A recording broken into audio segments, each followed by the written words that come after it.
कहा। बहुत महत्वपूर्ण बातें कही आनंद जी आपने। मैं आलोक जी आपके पास आता हूं, अपने आप को अनम्यूट कर लीजिएगा। देश में बहुत कुछ हो रहा है। वैसे शाम को दर्शक मित्रों मेरा एक प्रोग्राम है, विशेष प्रोग्राम है। पंजाब में आतंकवाद फिर से पनप रहा है। 5 बजे देखना मत भूलिएगा लाइव प्रोग्राम। और भारत एक संक्रमण काल के एक ऐसे दौर में आ गया है जहां पर बहुत सारी चीजें उस बॉर्डर स्टेट में ऐसी घट रही हैं जो बहुत ज्यादा चिंता का विषय है। क्योंकि जब पहले आतंकवाद था तो तब सोशल मीडिया नहीं था, अब सोशल मीडिया है। पल पल की खबर दुनिया भर में फैलती है। खैर, आलोक जी आपने सभी विद्वानों की बात सुनी, अनम्यूट कर लीजिएगा आप। कहीं ना कहीं बहुत सारे तार बहुत सारी जगहों पर जुड़े हुए हैं और ऐसा लगता है कि सरकार हर जगह अपने आप को बचाने का प्रयास कर रही है। बहुत सारी चीजें, मैंने कल भी एक प्रोग्राम में कहा, रहस्य के घेरे में घिरी हुई है। हर चीज में एक रहस्य अब बनाया जा रहा है। पूरा हिंदुस्तान ट्रांसपेरेंसी के नाम पे रहस्य के बादल में छुपता चला जा रहा है। हर चीज को छुपाया जा रहा है। ऐसा लगता है कि non transparency is the key in this country right now. कुछ भी जाहिर नहीं होने देना है। अडानी सिर्फ उसका एक, क्या कहते हैं कि टिप ऑफ द आइसबर्ग है। इसके अलावा जो बहुत कुछ हो रहा है उसके बारे में शायद ना ही कहूं तो अच्छा है। आलोक जी आपकी प्रतिक्रिया।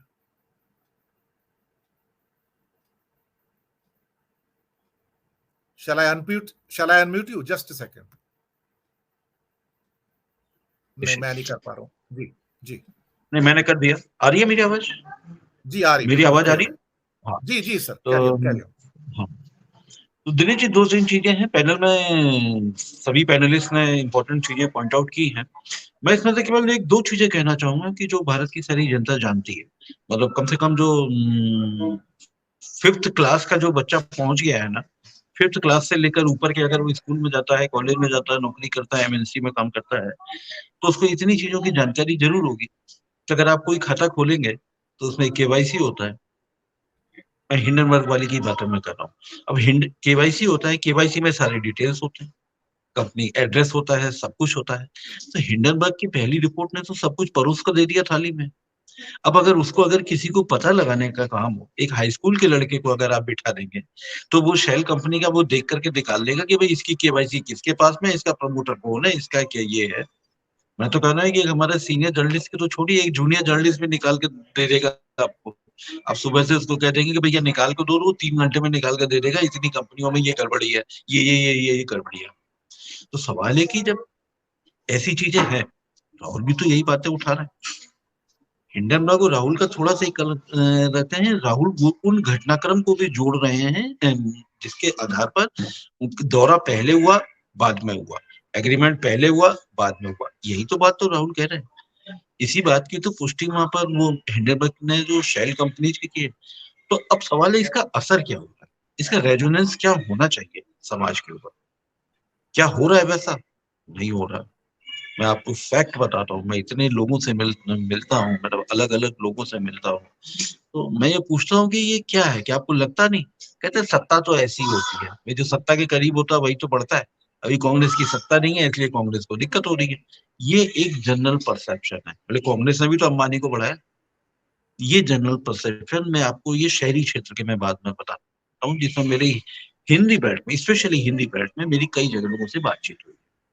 मैं उनसे बात नहीं कर रहा जो एक लाइक माइंडेड है। जैसे हम आपके शो में आते हैं, हमारे एक विचार अलग है, लेकिन हमारे विचार से हमारे जो बगल वाले फ्लैट वाला है वो भी उससे आश्वस्त नहीं होता, उससे कन्विंस नहीं होता।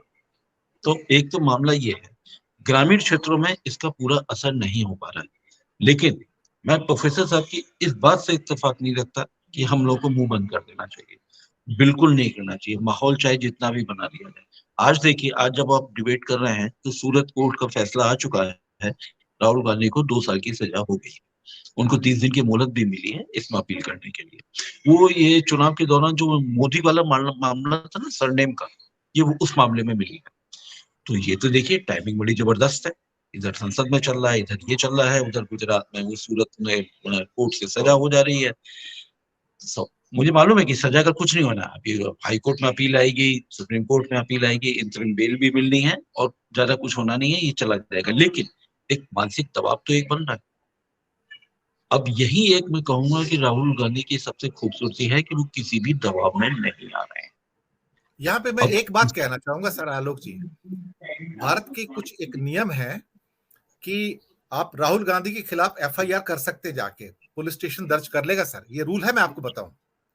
आप हाँ भी जी, चाहेंगे तो राहुल गांधी के खिलाफ एक एफआईआर कर सकते हैं, लेकिन आप भारत के माननीय प्रधानमंत्री, राष्ट्रपति और उपराष्ट्रपति के खिलाफ एफआईआर दर्ज नहीं कर सकते सर, मैं आपको पहले बता दूं। आप जाइए, ट्राई करके देख लीजिए, ये डिफरेंस है माननीय लोगों में और आम आदमी में। और आम संसद सदस्य के खिलाफ आप कुछ भी कर सकते हैं, लेकिन आप प्रधानमंत्री के खिलाफ एफआईआर दायर नहीं कर सकते, राष्ट्रपति के खिलाफ एफआईआर दायर नहीं कर सकते। ये फर्क है सर जी। देखिए ये तो काफी फर्क है, और ये सभी जगह है। इसका तो अगर आप अमेरिका में ले लेते हैं, अगर दुनिया की सबसे बड़ी जो डेमोक्रेसी है, तो व्हाइट हाउस से आप 150 मीटर दूर जाकर के आप एक प्रदर्शन कर सकते हैं, छोटे वहां पे अलाउ हो जाता है, आप वहां प्रदर्शन कर सकते हैं। तो ऐसा नहीं है, तो आप लेकिन आप अमेरिका से तुलना नहीं कर सकते डेमोक्रेसी की। देखिए दो चीजें, मेरा मानना है इसमें दो चीजें छुपी हुई है। एक तो एक ऑटोक्रेट गवर्नमेंट वाली भावना, एक वो छुपी हुई है, और दूसरा मेरे यह है कि ये अधिनायकवाद की तरफ ये कदम बढ़ता है। लेकिन मैं उसको भी नहीं जाता, क्योंकि आजकल जो इलेक्टेड जो गवर्नमेंट आ रही है, इलेक्टेड ही गवर्नमेंट हमारे पास कई देशों में भी आई है। इसमें टर्की को भी आप ले सकते हैं, और भी देशों को आप शामिल कर सकते हैं। मुझे तो लग रहा है ये सबसे ज्यादा डर है, जो शासन में बैठे लोग हैं वो सबसे ज्यादा इस समय डरे हुए हैं, वो भयभीत है।